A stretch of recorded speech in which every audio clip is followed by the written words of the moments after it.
కాదు. క్రిస్మస్లో మనం చేయవలసిన పని ఏంటంటే చెప్పనా, మన కొరకు ఆ లోకం నుంచి ఈ లోకానికి వచ్చిన యేసుప్రభు మనం ప్రేమించాడే, ఆ ప్రేమను అర్థం చేసుకున్న మనము ఈ లోకానికి వెళ్ళి ఎక్కడెక్కడైతే నిస్సహాయులు ఉన్నారో, ఎక్కడెక్కడైతే ప్రేమ ఆదరణ లేకుండా బాధపడుతున్నారు అలాంటి పిల్లల్ని, అలాంటి అనేక మందిని ఆదరించే పని కార్యక్రమంలో మనం ఉంటే దాని దేవుడు మెచ్చుకుంటాడు. స్వస్థ బుద్ధితోనూ నీతితోనూ. నీతేదండి. మన జీవితంలో స్వస్థ బుద్ధి లేకపోయినా, నీతి లేకపోయినా, భక్తి లేకపోయినా దేవుడు అన్యజనులు ఎలా మారతారా అంటే సువార్త చేసినంత మాత్రాన మారడు, మన బ్రతుకుల ద్వారా మారుతాం. మెచ్చుకుంటాడు. ఆయన మనల్ని ప్రేమించాడు, మనం ఎవరు ప్రేమించాలి? మిగిలిన వారిని ప్రేమించే పనిలో మనం ఉండాలి. సత్క్రియలు ఏమైనా చేస్తారా? అనేకులు ప్రేమించే పనులు ఏమైనా చేస్తారా? దిక్కుమాలిన వారికి, తల్లిదండ్రులు లేని వారికి, రోడ్డున పడుతున్న వారికి కనీసం ఒక్క పూట భోజనం పెట్టే కార్యక్రమాలు మనం ఏమన్నా చేస్తున్నామా? మనమే వండుకుంటున్నాం, మనమే తినేస్తున్నాం, అదే అయిపోయింది.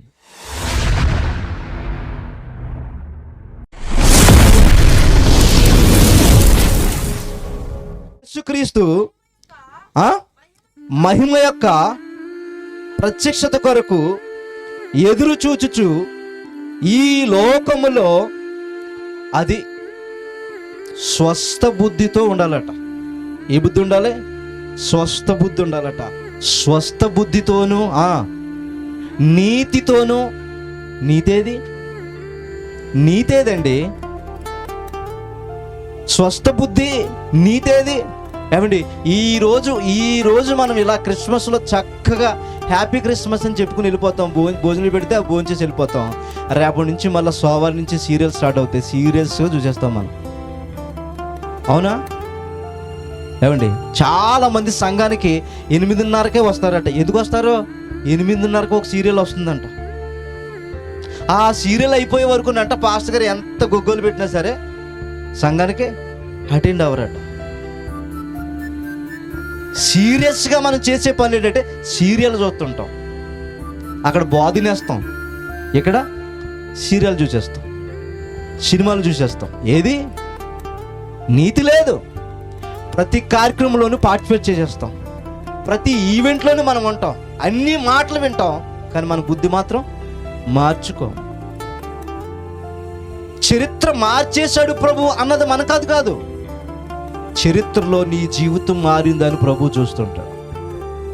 బెత్లెహేములో దావీదు పట్టణం ముందు రక్షకుడు పుట్టాడు, ఓకే, కానీ నీతియుక్తమైన నీ జీవితంలో ప్రభు పుట్టాడా? ప్రభు పుట్టిన నాటి నుండి నీ జీవితం ఏమాత్రం కూడా వెనతిరిగని జీవితంగా ఉందా? ఇది నీతేది? ప్రభు నిన్ను అడుగుతున్నాడు, నువ్వు ఏ ప్రభు కారణాన్ని బట్టి అయితే హ్యాపీ క్రిస్మస్ అని సెలబ్రేషన్ చేసుకుని పండుగ చేసుకుంటున్నావో ఆ ప్రభువే అడుగుతున్నాడు. ఏమంటున్నాడు? స్వస్థ బుద్ధితోనూ నీతితోనూ. భక్తి ఏది? మన జీవితంలో స్వస్థ బుద్ధి లేకపోయినా, నీతి లేకపోయినా, భక్తి లేకపోయినా దేవుడు ఇష్టపడడు. సమాజం నీ జీవితాన్ని చూస్తుంటుంది. చుట్టూ ఉన్న సమాజం, నువ్వు క్రైస్తవురాలు నువ్వు అనుకుంటావేమో, నీ బ్రతుకు చూస్తుంటుంది. నీ బ్రతుకులో మార్పు వచ్చినప్పుడే ఈమె జీవితాన్ని చూసే ఆమె ప్రభువుని అంగీకరించడానికి ఇష్టపడుతుంటుంది.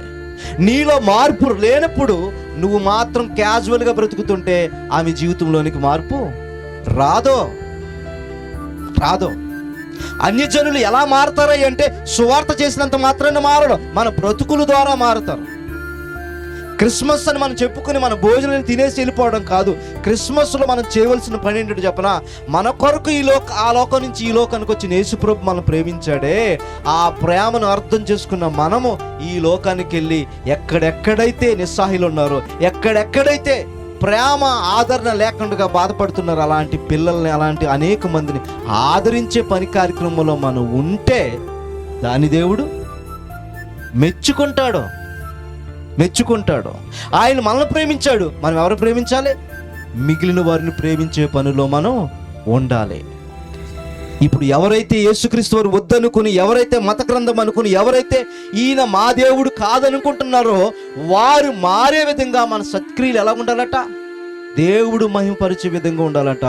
ఆ కార్యాలు చుట్టూ ఉన్న సమాజ మందిరంలో సమాజం దగ్గర మనం చెయ్యాలి. మన సత్క్రియలు బాగుండాలి. వాళ్ళ మనవులు కాదు కదా, వీరు మన ప్రాంతం వారు కాదు కదా అన్న ఉద్దేశంతో కాకుండా మనం ఎప్పుడైతే స్వస్థ బుద్ధితో, నీతితో, భక్తితో, ప్రేమ కలిగి ఒక విశ్వాసగా, ఒక దేవుని బిడ్డగా మనకు సంబంధం లేని వారినే ఆశ్రయించి ఆదుకుని ఆదరించి వారికి సహాయం ఎప్పుడైతే చేస్తామో నీ జీవిత బ్రతుకును బట్టి దేవుడు సంతోషపడమే కాకుండా ఈ అన్యురాలు ధన్యురాలుగా మారే అవకాశం ఏది మన జీవితాల్లో, మన బ్రతుకులో స్వస్థ బుద్ధి ఏది, మన జీవితంలో నీతి ఏది, మన బ్రతుకుల్లో భక్తి అది. ఏమీ లేకుండానే మనం క్రైస్తవులు అనుకోవడం అది మన అవివేకం అవుతుంది. ప్రియమైన దేవుని వర్లరా, ఇదిగో మీ సత్క్రియలు చూసి ఏడాది అయ్యింది. ఈ ఏడాదిలో సత్క్రియలు ఏమైనా చేశారా? అనేకులను ప్రేమించే పనులు ఏమైనా చేశారా? దిక్కుమాలిన వారికి, తల్లిదండ్రులు లేని వారికి, రోడ్డున పడుతున్న వారికి కనీసం ఒక్క పూట భోజనం పెట్టే కార్యక్రమాలు మనం ఏమైనా చేస్తున్నామా? మనమే వండుకుంటున్నాం, మనమే తినేస్తున్నాం, అంతే అయిపోయింది. మహాలోకం నుంచి వచ్చిన ఆయన మనల్ని ప్రేమించాడు. ఆ ప్రేమను మనం అర్థం చేసుకున్నాం. అది కూడా మన హృదయాన్ని ఆయన తెరిస్తేనే మనకు అర్థమవుతుంది.